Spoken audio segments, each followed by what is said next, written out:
A lot of times people talk about the necessities of life and they talk about food, clothing, and shelter, which are very, very important in life as it relates to existence.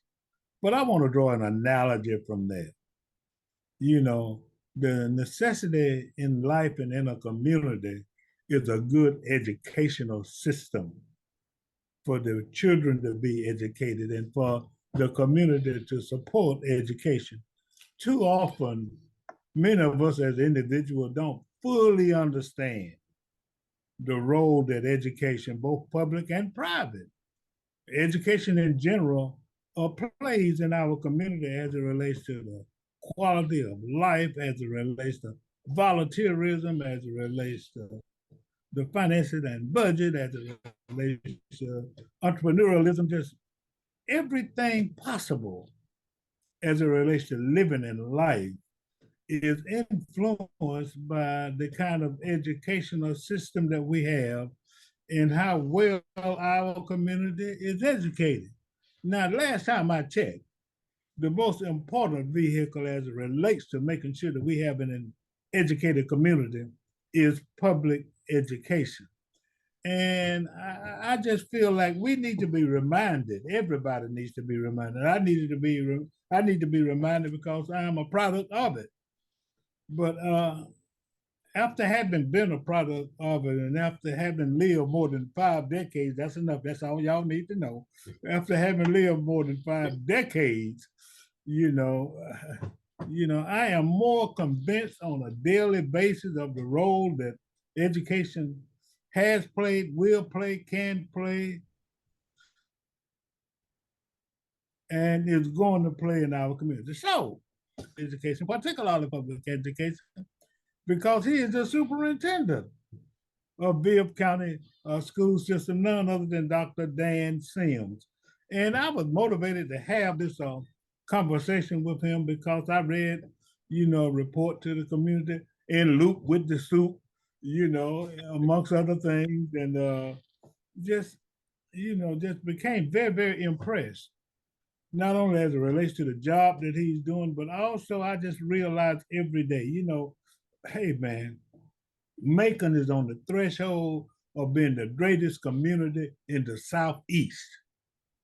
But one thing that has to happen in our community is that we have got to have a good educational system, public educational system, and others. And the way we can have that is to have the community support. And then kids in school or not, whether we're in school or not, whether we know any teachers or not, whether we live in an elementary school neighborhood or not. It does not matter. Yeah, so it is extremely important that we kind of get a firsthand look and a firsthand information as it relates to where we are with the educational system, because I just told you the role that our educational system has played and is playing in our community. And I want to be certain that it stays on our mind and that all of us realize how important the system is and how important education is. So, a long time ago, Dr. Sims wouldn't know too much about this because he wasn't born then. But one of our presidents used to do a thing called a fireside chat. And what that means, he would kind of give the state of the country, the condition of the country, and a lot of the important things that were going on in the country. So we're going to do a fireside chat with Dr. Dan Sims, Superintendent of the Bibb County Board of Education. How you doing, Doc? I'm doing great, Mr. Havisham. How you doing today? I'm outstanding, sir. Good, good. I do appreciate having this time with you. It means a lot to me. Yeah, it means a lot to me, the kind of job you're doing and what education means to this community. So let's just first begin talk about, some of your initiatives and your approach and your attitude and your concept of coming down the chute. When you first entered as that superintendent into the job, what did you kind of visualize and see and wanted to accomplish? Well, I appreciate it. So when I first came, one of the things I initially saw was just a tight-knit community.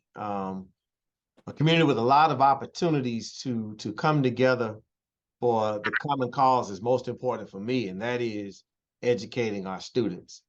With us being the largest organization that is in place in the city to educate students.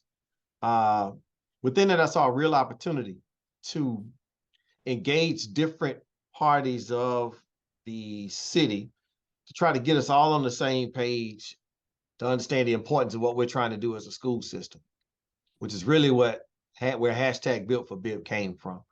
It's this big idea that we all build our talents, our perspectives, our feelings, our thoughts, everything in line with the needs and the interests of our students. The good thing coming in is that we were sunsetting a strategic plan that started in 2015. So it was a grand opportunity that we took full advantage of to engage the entire community through focus groups, through interviews, and through a very deliberate process of building our 5-year plan from 2023 to 2028. And we've been good stewards of that practice in that we are now looking at a fully completed strategic plan for the next 5 years.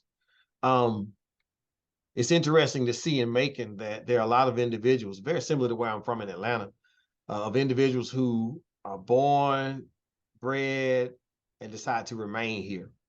That being the case, it makes sense to me to ask the question, how invested can we get individuals in their own community in terms of everything that's happening inside it? And I just think there's a gold mine opportunity here and something that we can take fully advantage of to create a world-class system, which requires all the different parts of this community to come together and get on the same mind and heart frame to make that happen for a duality of benefits. One, for the students who are receiving the education, then the other for the community member who's the beneficiary of the success of every single student, many of which you may decide to remain right here in Macon, Georgia. So why wouldn't we invest as best as possible in those students to make things better for all of us? So now starting year 2, which is also, believe it or not, 29 years. This is my 29th year in education. I've also been here for 5 decades. I'm 51. So just over 5 decades. I've seen a lot, learned a lot. If there's anything that I know education, I know community, I know people. And I believe that those 3 are going to be critical linchpins to our success moving forward, and that we provide the best education possible. We do it by building a sense of community, and we recognize that people are the most precious resource that we have to make it happen. Well, that's very true. When you talk, Doc, I think sometimes it's often overlooked, how holistic, how important education is from a holistic perspective. Absolutely. I don't want individuals in this community to look at education just from an individual perspective, because oftentimes, either directly or indirectly, it affects all of us. When you talk about everything that goes on in a community for it to be, for the quality of life, for it to be one of the best communities to live, for it to bring jobs in, for it to reduce crime, for it to increase the tax base. Well, all of those things are tied to education, whether you have a child in school or whether you're in school or not. And I think that we both in the community would be better served if we began to just tout and emphasize how education is holistic, that we all got a vested interest in it, and whether we like it or not, it affects us, directly and indirectly on a daily basis. Absolutely. I'm coming out of the public school sector as a parent now. My daughter just graduated. So as it stands, I don't have my physical children in the school district anymore, but I understand how important it is as a taxpayer and as a community member to continue to pay attention to what's happening in the school district, but also to see how my dollar and my input can still make a difference for those students who are part of my community. And I think one of the things people tend to forget is that each one of these students we're trying to educate, We're trying to educate them fundamentally to become good decision makers. That they can make a great decision for themselves in terms of what they will do for the rest of their lives. That they'll just in general learn how to make great decisions as they engage in different challenges and successes throughout the journey. And we've all lived that life. And to understand that a student who's being educated now, his or her decisions, there's an interdependency connected to those decisions. So a child makes a decision to do a right thing or do a wrong thing, it's going to affect us positively or negatively. Why not invest in that by way of time and resources and efforts and opinions, all of those pieces? And if people just think about their own children and how their own children have had impact on things beyond their family, the same is true for every child. So far be it from us to think so narrowly that if we don't have children, then it's not of interest to me. That is a fallacious way to think from a community standpoint. Now, if you plan on growing your own farm and staying in your own space and locking your doors and not coming out ever, that may work for you. But if you plan on leaving your house just one day, it's worth investing in the ones who will inhabit the same community, the stores, the streets, the parks that you will inhabit. And not just for you, but for your family members. So we sit in the gap to try to create the best possible current and future citizenry so that we can continue to feed into this great city to make it even better than it is now.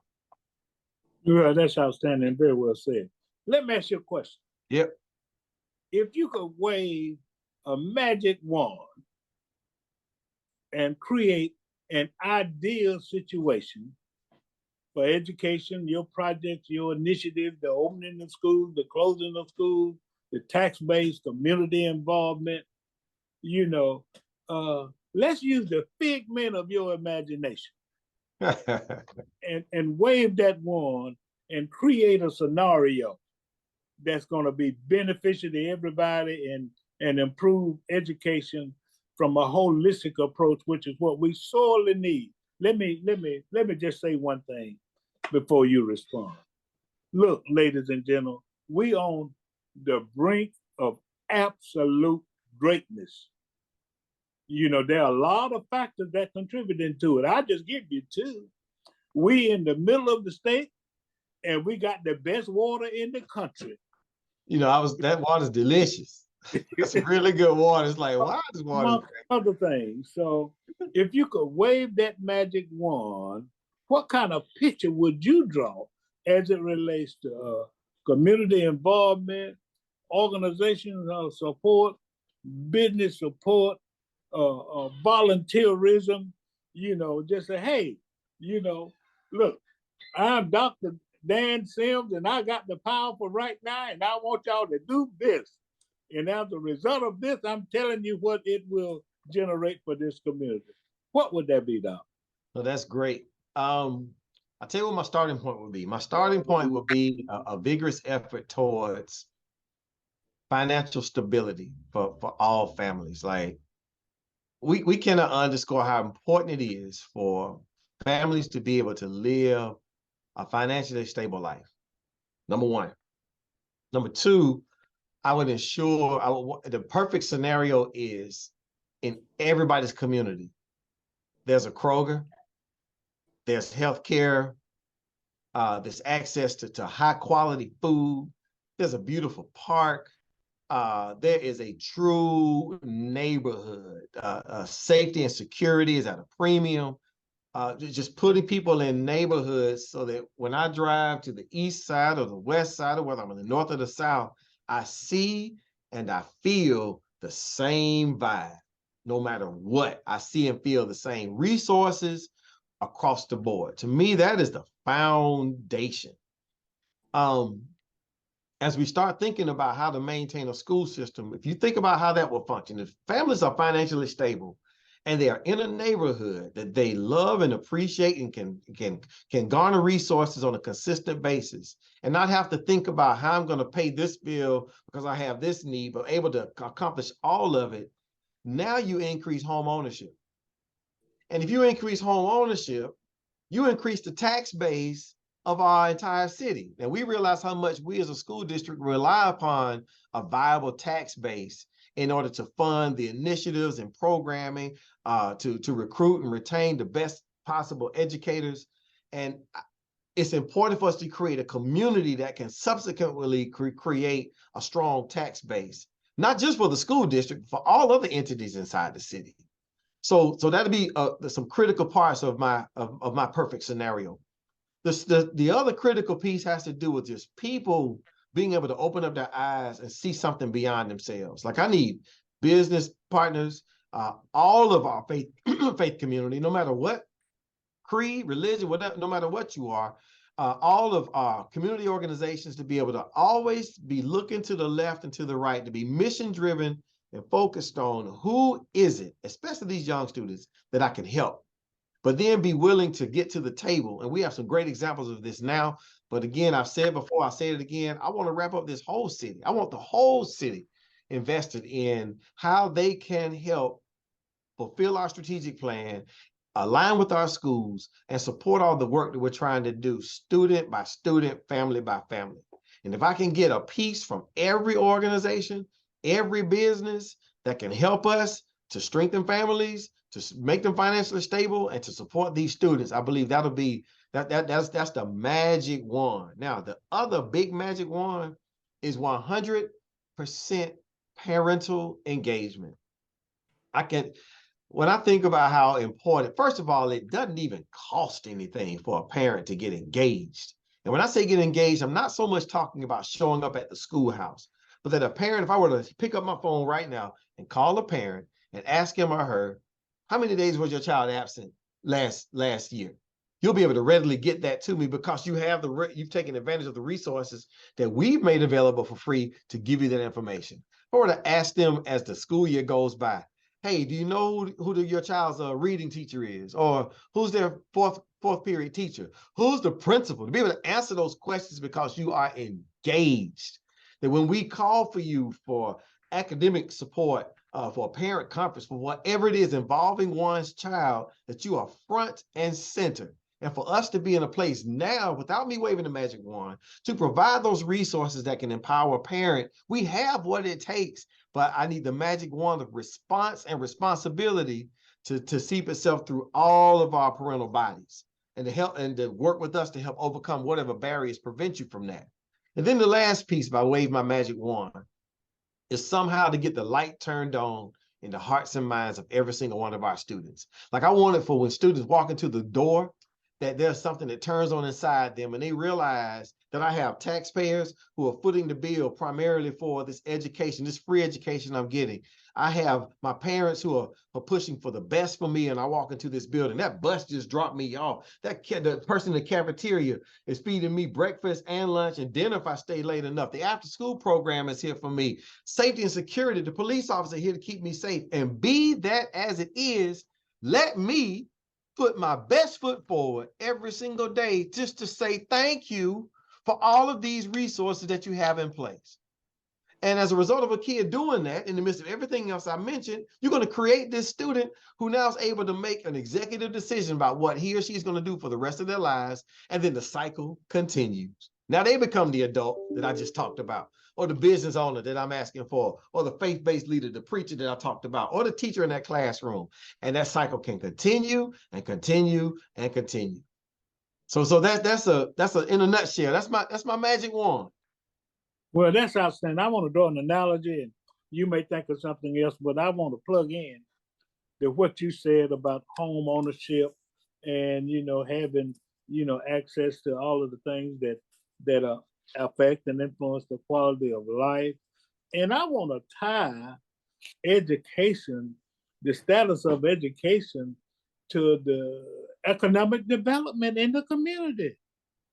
A lot of people miss that. But right. We got all of these things going for us in this community. And if we want to see the community improve, we got a responsibility for things to be better. People left things pretty good for us, so we need to leave it pretty good for other people. And we just want to live in a healthy community. So, that would be a reason, I think, for all of us and everybody can do something, whether you got a kid in school or not. You could donate, you could volunteer, you could become a part of an organization, you can mentor. But I'm just prayerful that we espouse into this community a full understanding of how all of us benefit or all of us are hurt. Yes, as indeed. it relates to the status of the educational system. But we are lined up to bring all kind of industry to this Yes. community. It blows my mind just to what I've learned and what I continue to learn is mind blowing. Yeah. Yeah.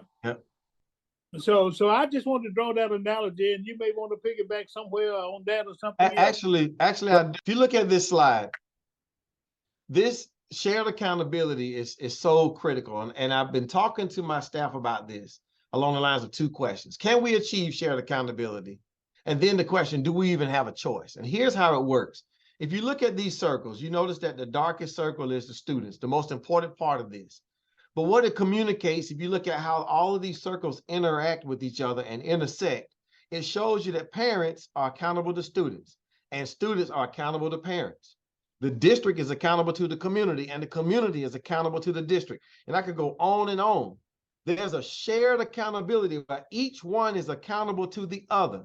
Students are accountable to all four entities that you see outside of them. The school is accountable to all the other four entities. The district is accountable to all the other four entities. And if we can get to this place where I realize that while the school is accountable to me, I'm accountable to the school as well as the district is being accountable to me, et cetera, and get that sweet spot in the middle where we share the accountability equally, I believe this is where we're going to realize that while I have these expectations of the school, I got to point that finger right back to me and ask, well, what am I doing?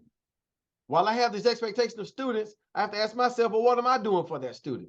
And the list goes on. So you will see this over and over as we draw out our strategic plan, because it, in my opinion, is one of the ways that we are going to make a critical difference in the work that we're trying to do as a school district. So I wanted to show you that because you made me think about it as you were talking, and that I don't think we really realize how accountable we are to one another. I depend on you, you depend on me. Who is not accountable to that structure? In the perfect society, nobody is. In a lopsided society, that's when accountability is here for one group and here for another group. And we got to stop thinking like that. And as soon as we stop thinking about that, we're going to see our community fly in ways unimaginable. Well, I'm sure that Dan A. Sims and Alex C. Habersham are not the only two people who realize what we're talking about. But what we need to do is to lean on other people. That's right. It takes a village. I mean, a lot of people think that's a cliche or whatever you go, but it takes a village. And if we can encourage the village to engage in that shared responsibility, but more importantly, to understand, it seems that there's a vacuum as it relates to, how we as just everyday individuals understand the role that education plays in our community. It's extremely important. And if you have to pay another $100 a year, to support education and, and realize the role that it's playing in our community as it relates to safety, as it relates to economic development, as it relates to spirituality, as it relates to volunteerism, as it relates to mentorship, you'll gladly pay those $100. So that's one reason I wanted to talk to you, and one reason that I want to assist you in any way that I can, and encourage other people to do that. Don't just stand there, do something. That's it. Is the role that we ought to accept as citizens of this great community. We're on the brink, y'all. We're on the brink now. If we hold Dr. Sims' hand. Amen. Amen. Let him, put those shared responsibilities together and play your role in doing it and be a part of those four entities that make this a great community, then, it ain't going to take another 5 decades for it to happen either. Absolutely right. This 5-year strategic plan. And Look, he's already waved that wand to let you know, well, we could be with that plan with your help. You got it, Doc. Amen. Well, I appreciate that. And if I could take your same statement, I want to when we said don't just do something, don't just stand there, do something. I also want the opposite to happen. Don't just do something, stand there. In other words, I need people to stand still and get good information. Okay. Become educated on what we're doing and why we're doing it, so that when you do something, it's rooted in a good understanding of how you play a part in this. And now when you do something, it makes even more difference. So it goes both ways. We need people active, but we need people informed. So both of them are hand in hand in the perfect storm of success opportunity for us. Don't just stand there, do something. Don't just do something, stand there and learn what you need to do and do it the right way. That's it. That's it. That's it. That's it. Yeah, yeah. Well, that's extremely important. Is there anything else you want to say? I know you talked some about budget. I know you all are going to do some things about, keeping schools open and things of that nature. Absolutely. Absolutely. I'm just grateful, grateful to our Board of Education. They approved our budget for this upcoming year, but we've taken some time to look at the budget outlook for a good 5 years, and we realized a couple of things are going to happen. We did roll back the budget. The Board of Education voted to roll back the millage rate. So that puts us in a position where we have to look carefully at all of our expenditures and look for some cost-cutting opportunities. And in doing so, we're looking at every possibility. I don't need people to start thinking or assuming that we're going to do a certain thing. We're going to analyze the potential impact of any cost-saving opportunity, and then make an educated and collaborative decision as we listen to the feelings and the opinions of the community before we make any moves. But it's in line to do a couple of things. One, to keep at the top of our list the needs of our students. We cannot compromise on that. And number two is to get ourselves to a space where we offer the most competitive salaries to attract and retain the best employees for our amazing students. Those two will be at the forefront of any decision that we make. So I just want to encourage the community, stay in the loop with the soup. I have a second message going out today. I will continue to bring people along the journey so they cannot say that they do not know, that they have not been informed. It is my responsibility to do so, and I take it seriously.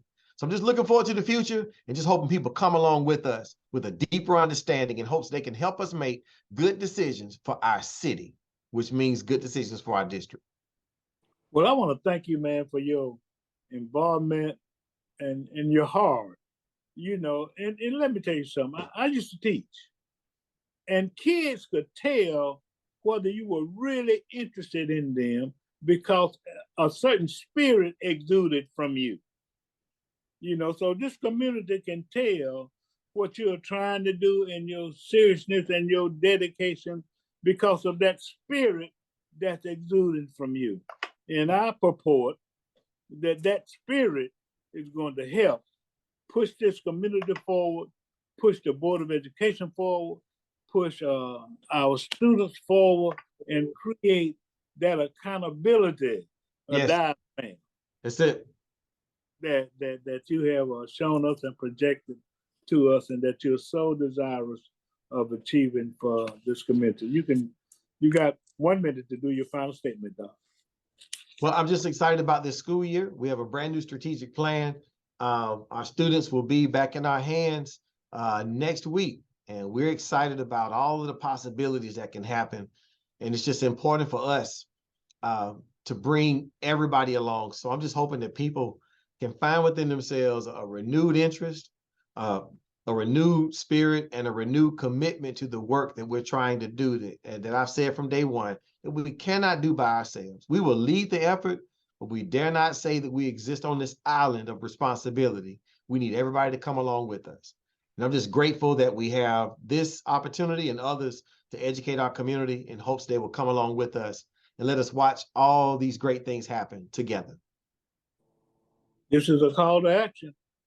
I'm your host, Alex Habersham, having interviewed Dr. Dan A. Sim, Superintendent, the loop in the soup, or the soup in the loop of the Macon Bibb County Board of Education.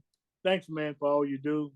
I hope and pray that we have pricked the conscientiousness of several individuals in this community so they can become a part of that diagram and do what is necessary to move this community forward from an educational perspective.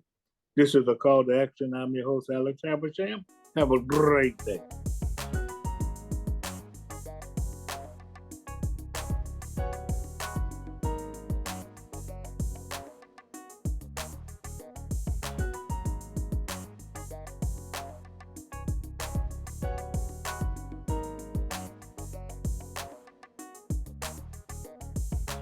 www.makingblackpages.com